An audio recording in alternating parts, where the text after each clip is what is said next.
Heed! Turn off the music industry! The video vlog is about to begin. Turkey sandwich. So, I'm gonna start working on this car again. And I thought, hey, why don't I, there's the camera. Why don't I make the video vlog? You know, people do that. And maybe if I make it and people watch it, then maybe I'll work on the car more. Probably not. The car in question is my 1973 RA21 Celica with boxes stacked on the back of it. Because that's the kind of person I am now. That's who I am. I stack Amazon boxes on the back of my project car. So there's my beautiful 18RG motor, just sitting there, doing nothing, because I ain't near ready to run it yet. Not at all. I have mayonnaise on my... No, I'm good. Down here is the focus today. So the car was media blasted a long time ago. And I, in my infinite wisdom, have let it sit in bare metal for God knows how long now, like 4 years. It was in Colorado, now it's back here in Kansas City. And it's honestly fared pretty well as far as like surface rust is concerned. It's not really all that rusty. What I'm doing today, to get back into this, the order of progression is going to be these wheel wells. I've been blasting them with that little fuzzy disc right there. It's a rust and paint remover. Did that first, hit it with a little Scotch-Brite red, and just looking for the spots where there's rust kind of creeping in, or that has been there. Digging all that out, as much of it as I can, and then I'm going to use Pour 15 and just spot treat the stuff that I know where there was rust, because I really don't want this stuff just showing back up, you know, randomly in the future, underneath whatever coating I put there. So I'm going to do Pour 15, and then I'm going to Scotch-Brite the hell out of the whole thing, and I have some etch primer in a rattle can.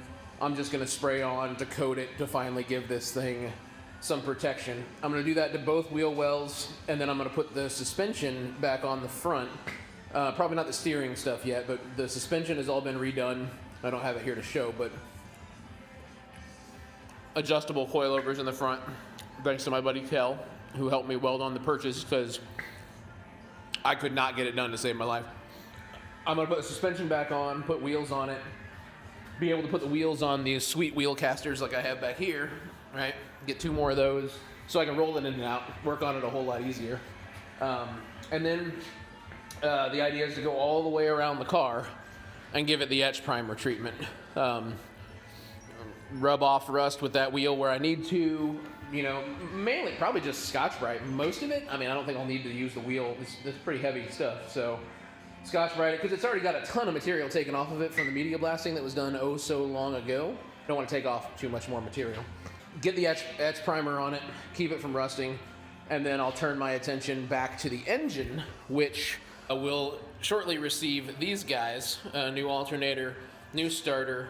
I've got some straps to put on the transmission that I forgot when I put everything together, which could be a pain in the ass to put on now, but I don't know. I'll find out, I guess. Now I got some.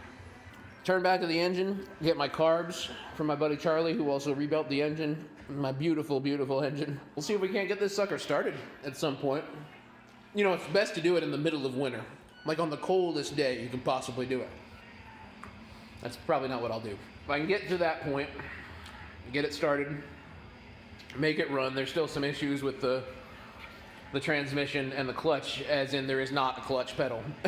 So it's a pretty big issue. This was an automatic car, converting it to a manual. It won't be hard, I have all the stuff, but I took it all off of a manual car, I don't know, 5 years ago, so I don't know how any of this goes back together. But we'll wing it. Why not? Oh, yeah. Oh. One more bite. Ah. Baby, I don't love you no more.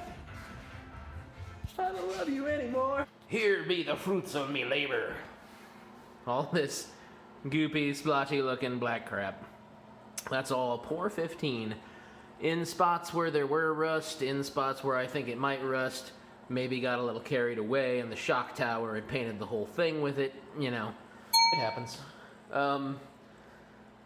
I think my next step after I let this dry will be to take the red Scotch-Brite again,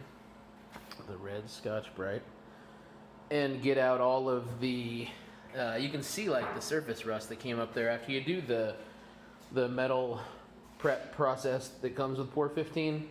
It kind of converts everything to a little layer of rust because the Pour 15 has to stick to it, and I did it on the whole fender well, not just on spots. So I can't remember. I think the etch stuff actually stays on for a period of time.